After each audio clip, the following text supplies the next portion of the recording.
All right, so QuakeCon is currently happening right now, and well, I don't really know why it's called QuakeCon. Like you don't make new Quake games. You make new Doom games. Maybe it should be called DoomCon. I mean, I guess you re-released a few Quake games here and there, but as far as new Quake stuff is concerned, like the streets are dry. They've been dry since like what, the Xbox 360. But hey, you know what? I guess it's just a name. But of course, at this event, you're going to see some interesting things, and we saw a couple interesting things happen yesterday. One of them being that Doom 1 and 2 are now like combined. I'm talking about the original early 90s Doom titles with a new release that has like 16 player online multiplayer and stuff like that, additional content in there as well. It's something that I'm actually going to check out because I own both of these games on the Nintendo Switch, and you do get a free upgrade if you already own both of these games, which is something I think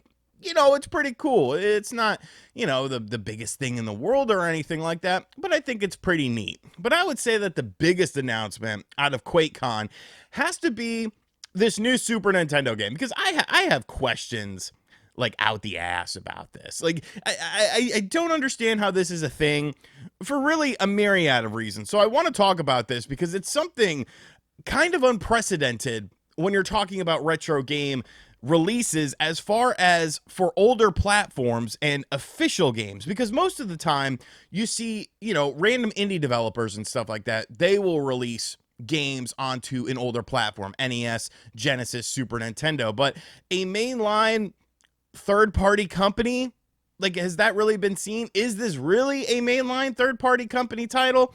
We're going to talk about it here today. So this was announced yesterday from Limited Run Games, and it is Doom for the Super Nintendo. Now, if you've ever played Doom for the Super Nintendo, you would know that it's not the best port in the world. I think the music on it is really good, but I remember playing this. The first time I played Doom was on a computer at one of my dad's general manager's houses, and he had a kid, he had a son that looked like Chucky, and he had a computer and he had Doom, and I was like, my dad is your dad's boss. Why do I not have a computer? Why do I not have Doom?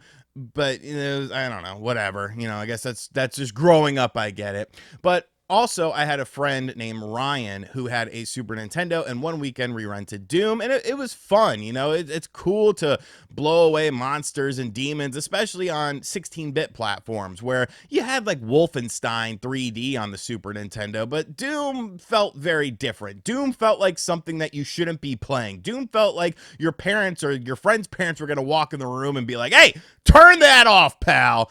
So I was a fan of the game. Also, the game on the 32X and stuff like that, but they weren't ideal ports. But now, the new and improved, the definitive Doom Super Nintendo experience. Okay. So we're not talking about a new IP like that Paraprium game that came out on the Sega Genesis eventually. This is actually an established IP. So there has to be involvement here from id Software and Bethesda. Like, it says it in the bottom corner here.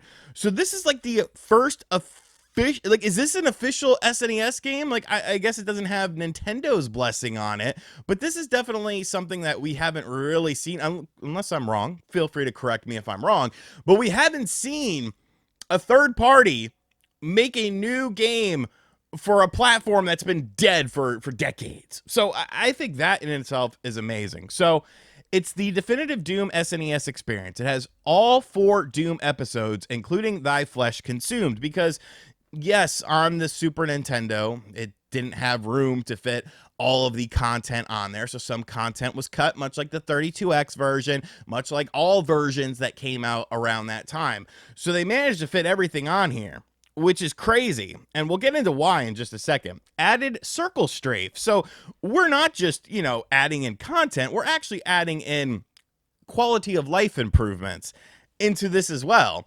And performance improvements. Now, that's where things get absolutely insane to me, because this is a Super FX chip game, which I feel like the Super FX chip is a Nintendo property. Like, that's something Nintendo owns. So, like, are we circumventing the Super FX chip? Because obviously when you look at a Super Nintendo or any retro console, in retrospect, you could obviously find some ways to manipulate source code to make things look, run, and sound better than it could on original hardware. You don't have to worry about time constraints or anything like that. But I feel like the Super FX chip is kind of ingrained in this version of the game, and it's probably necessary for it. So it was like, Nintendo cool with that? I'm just asking questions here, pal. Monster respawning on nightmare difficulty, so that's a new feature. Level codes, and then this one is absolutely crazy as well. Rumble support via an all-new controller. What? So you're making a new Super Nintendo controller alongside of making a new Super Nintendo game that has a third-party developer as a part of it, as signing off on this, as being involved in this, which is unprecedented. Like, I don't think a lot of people understand like how big that is. We're not talking about a smaller indie developer who's just, you know, doing things that they want to do. Like, obviously, like the Rugrats game, I feel like people are going to bring that up. And like, yeah, that's kind of similar, but not really. There's no Rugrats Con. You know, there's Quake Con where you're getting Doom announcements and stuff like that. So they have a picture here of what you get. You get the cartridge. Notice that there is no Nintendo branding, but there is Bethesda id Software branding all over it. We have the Super Nintendo cartridge, we have an instruction booklet, and we have a poster that comes with it. Now, they don't show this new controller or anything like that, so I am curious to see what that is. But then, of course, you gotta have a collector's edition too. So we have the premium embossed foil box. We have an individually numbered certificate of authenticity, because that's just a waste of money. You got an uglier cartridge. Like, yeah, it's a metal plate, but I think this cartridge is uglier than the original. You get the instruction booklet, and you also get the same poster. So is it really that much of a huge difference? Like, I don't know. I would rather have this cartridge that looks like a Super Nintendo cartridge. But I think this is absolutely amazing. And you can see here that, like, people are asking, like, how is this possible? But Randy Linden, who did the game itself, oh, he actually explains it here. So here, this is actually very cool. Discovery. I'm sure a lot of videos that made, or channels that made videos on this, didn't get this. But back to my Super FX chip. Andrew Borman, of the Director of Digital Preservation at the Museum of Play in Rochester, New York. Shout outs to Andrew. We follow each other on Twitter. He could put anyone that could put up with me. Look, Randy Linden follows me too. Randy, I will give you a follow back, good sir. So Andrew Borman asks how they are handling the Super FX chip, and Randy says, we have our own custom chip that's compatible with Super FX, but increases the memory and speed. And I mean, this was the dude for this game on the Super Nintendo. So that's super freaking cool, man. Like, I'm going to buy this. And honestly, at the start of this video, I wasn't going to buy this. I don't even own a Super Nintendo, but I feel like I have to support the culture of this. You know, especially with the controller. I can always get like a Super Nintendo clone console for like mad cheap. I might even have one in some of those tubs that I didn't get rid of. But like, this is just crazy to me. This is crazy to me. Because it's an established franchise. It's an established third-party developer. You know what? I want more of this.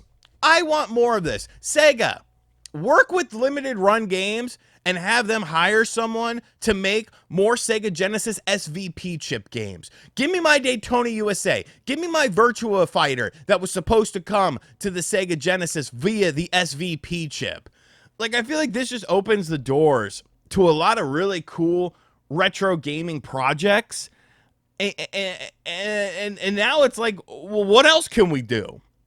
What other companies want to step up to the plate here? Love or hate limited run games, and obviously that 2025 release, I'm going to put an asterisk by that because I feel like something might happen along the way. But love or hate limited run games, like, this is crazy. This dude did Bleemcast as well. Oh, Randy, you are the man, dude. Thank you for allowing me to play Gran Turismo 2 on a Dreamcast. Anyways, guys, those are just my thoughts about this really incredible thing. Like, I think this is incredible.